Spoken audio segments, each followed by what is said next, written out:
He will see in Bakersfield, San Jose. We'll see in Buffalo, Toledo, Montreal, Toronto, Ottawa. Go to jimmydore.com for a link for those tickets.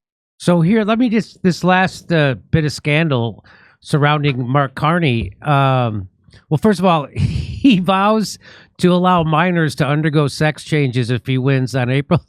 What in the hell is going on with...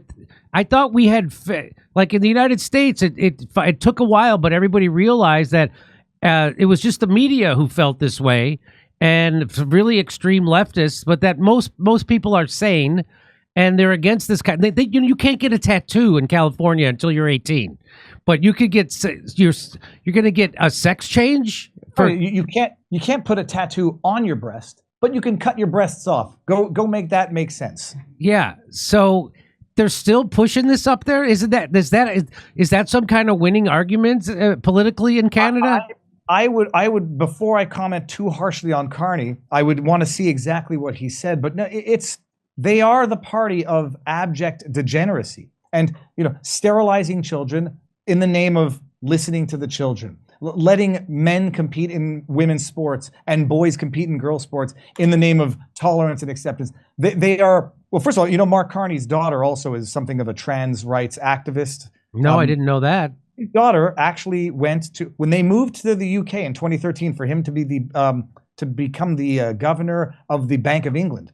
His daughter, coincidentally enough, started going to the Tavistock Clinic, not necessarily the Tavistock Gender Clinic, but the Tavistock Clinic for whatever therapy she was going through. This is in 2013. So he moves to England, lives within close proximity, or moves within close proximity of the Tavistock Clinic. His daughter ends up going. She wrote some essay in 2020. I might be off on the date, about TERFs, trans exclusionary radical feminists and trans kids. Writes some activist essay. Then shortly after that, there's that famous photo of him with Ghislaine Maxwell, which he explained away as them being randomly at some... Oh, you mean this picture here? Yeah, that one. So, but just put this, you can connect these dots as you want. This is we don't come to too many conclusions like based on a photo. Trump is seen with Epstein as well in photos, but this is in 2013-ish. They moved to England. The daughter goes to the Tavistock Clinic. He's seen with Ghislaine Maxwell. A year later, he's having some private event dinner with Prince Andrew after everyone knows what went down. This is the milieu that he hangs out with. Is Pierre talking about it? It's nuts. But they're still. I have no doubt they're pushing this trans madness in Canada. People, by and large, are absolutely fed up with it. But yet, big problem, Jimmy. I don't know if you know this either, but the Conservatives voted unanimously in favor of the conversion therapy ban, which is now law in Canada, which prohibits specialists, experts, parents, teachers from talking a kid out of being trans, but they can talk them into being trans. So this is why I say, Canadian Conservatives, they're liberal light, but that might still be too friendly. They voted unanimously in support of the conversion therapy ban in Canada. How are they going to come out now and take a position adverse to trans rights and trans activism? They put themselves in a hard spot, but the liberals sure as hell are leading the charge on this insanity. So he was actually, I think this is Carney's wife here. Yep. And they can you take Viva off for a second off this? And okay. So the accusation is that they're friends, right? So Ghislaine and Carney's wife were palsy. And so he was, I just want to show you this. This is fun. He got heckled recently, and let's listen to see if we can hear the heckle. All right, can you crank it up so we can hear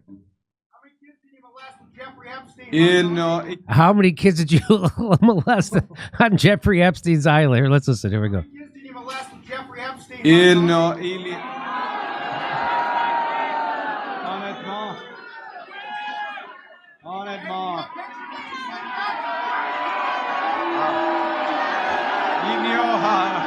So he doesn't answer the question, actually. I would like to know what that number is. And for anybody wondering what he's saying, I made the joke that it sounds like he's ushering satanic mantras. He was on the verge of saying il y aura, which means there will be something. But then he goes honnêtement, which is honestly in French. So like, oh my goodness, this is honnêtement, honestly. And then goes back to what he was saying. No, but the evidence is not strong that he was actively involved or that he went to Epstein's Island. His name is not in the roster as of now, at least as far as we know. But no, the whole thing is these are globalists, WEF people who all operate within the same orbit. So I made a joke that it's a satanic mantra, that it doesn't sound like he's speaking French, and this guy's going to govern the country where French is one of the official languages. But people were joking, like he's a Satanist by virtue of being in the WEF globalist club. So you might have been right for the wrong reasons, Viva, although I was just joking. But no, this is him. So now, did you officially, is your residence in Florida now? Do you live in Florida? My residence is in Florida, but I am still a Canadian citizen. So, when people tell me, Viva, shut your mouth, you left. First of all, I had a wonderful opportunity with Rumble that anyone would be stupid not to accept in the ordinary run of things. Given where Canada's going, it would have basically become illegal to do the type of commentary that I do in Canada, or at the very least, they'll just algorithmically suppress it. I have broken residence with Canada, and I'm now in Florida, and I do hope it becomes a long-term life thing, because it's hot as hell in the summer. It's flat. You can't swim in the water, not only because of the alligators, but because of the bacteria. But freedom is a beautiful thing. And having stepped out of the asylum, every time I go back to Canada, people don't understand the asylum that they live in. They don't understand there's a French psychological concept called folie à deux, which means people go crazy in pairs. So like a husband and a wife who are totally isolated from the world, they're going to go crazy together because they bounce off their crazy ideas. There's no grounding in reality, and they get crazier and crazier together. Folie à deux. I'm creating a term called folie nationale. There's a national folly going on in Canada where they don't have any outside voices to say, this isn't normal. You shouldn't be wearing masks. You shouldn't allow people to do drugs in public. You shouldn't have drag. I mean, whatever the pushback is in America via the Rogans, the Jimmy, the Tim Pools, whatever pushback you have in America does not exist by any realm of the same proportion in Canada. And so the whole country's going crazy together to the point where conservatives say, yeah, he has to do this to get elected. But trust us, when the conservatives get elected, they'll pass more laws like the the conversion therapy ban. So, trust the plan. Well, it's folie nationale. I love Florida. I always love when I'm there, and I always have. I think I just love the weather, and the people are also very nice. Which part are you in Miami? I am in the Boca area. Oh, Boca, sure. We played the Boca Black Box Theater last time. That's around the corner. It's a great place, but it's all amazing. I'd say the quality of the drivers in Florida, for whatever the reason, are subpar. Yes, and it's because of the young reckless drivers and the old, let's call them the old snowbirds who can't see over the steering wheel. Yes, so you don't bike on the roads, but it's a beautiful place, and you're right. People are happy. Like, it's just that everybody's smiling.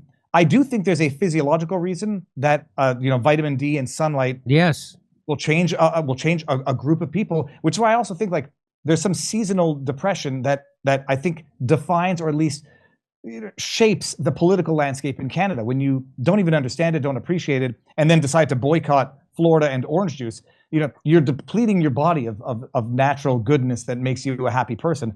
So I think that's might explain what's going on in Canada. But Florida's beautiful. The spirit here is beautiful. I will take a risky freedom over a guaranteed prison cell any day of the week, even if they feed me and tell me I'm going to live longer. You take your chances with life, and you don't take your chances with the government thinking they know how to, govern you and rule your life.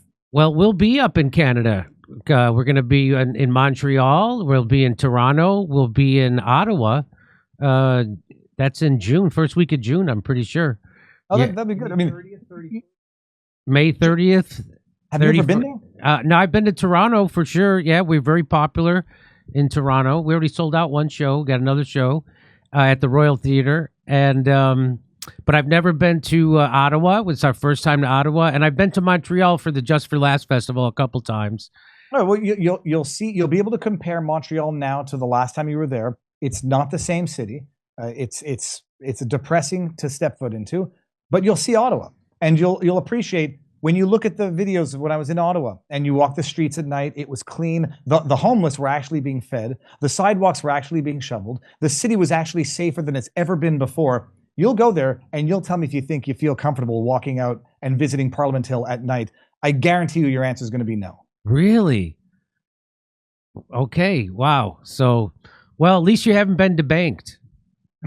It was a legit concern. I was on the list that was doxxed for the Give Send Go. When there was the hack. And I just happened to not give a sweet bugger all, and it made no difference. I had already publicly announced that I gave $1,000 to the truckers' protest after GoFundMe, go F me, as I say, canceled my initial donation and refunded it to me, or after they tried to steal it. But no, I was on that list, and I'm fortunate that I don't have a boss who can fire me if they don't like what I say. So it's sort of like it's good fortune, and it's an obligation to tell the people who need to be told to go F themselves to go F themselves. But I didn't get debanked. Well, have you heard about Megan Murphy? You know who Megan Murphy is? Yep. So she just wrote a Substack about her. She got debanked. She just found out she declared her candidacy for Parliament as a People's Party candidate, and the next day she goes to the bank and she's debanked. I'm gonna have to get her on the channel. I didn't know the name associated with it. It's insanity. I don't know if you know who Jeremy McKenzie is from Diagolon. No. Tamara, all of the truckers and all of those who had charges at some point had their bank accounts frozen. Jeremy McKenzie debanked. They try to kill you with the process, or try to make you snap with the process so that you lash out violently, and then they get to say, look at what an animal he was all along. But it's, look, if I said everyone should pull every dollar they have out of Canada, because if you cannot trust the government to not freeze your bank accounts, it's no better than China. So I won't do business in China. I won't visit China. But for the fact that I'm Canadian, I wouldn't visit Canada. I know Rogan says he won't go do a UFC event in Montreal because he won't go to Canada. But from a business perspective, if you can't trust the government not to arbitrarily, capriciously, and politically motivated freeze your bank accounts, it's not a country you can trust. Okay. Well, there's lots of great people in Canada. That's why I go there. But that is the problem. There are, and they are suffering. The joke being, going right back to the beginning of this segment, like, I thought people were polite up in Canada. So did I, until my neighbors started, calling the cops because we were having outdoor play dates and we weren't keeping social distance. God. It's like people mistaken politeness with compliance and with subservience. And subservient people, they're very polite until people stop being subservient. And both that goes from the rulers and from the compliance. When someone is subservient and complies, they get very angry with someone else who is not subservient and doesn't comply. And it's a very thinly veiled so-called politeness that quickly turns into domination and ratting out your neighbors during a pandemic. I'll put that in quotes. And I've realized that's sort of what defines the Canadian zeitgeist: subservience and deference to authority, which quickly turns into aggression and tyranny when other people have the audacity of saying, no, enough is enough. Viva Frei, everybody check out his Rumble channel. Nice to always converse with you, a man of principle and insight. I appreciate you making time for our show, and hopefully we'll see you next time we're in Boca. Absolutely, 1,000%. You'll come over for a barbecue. I make a damn good barbecue. Okay, we'll love to. We'll definitely love to. All right, thanks, Viva.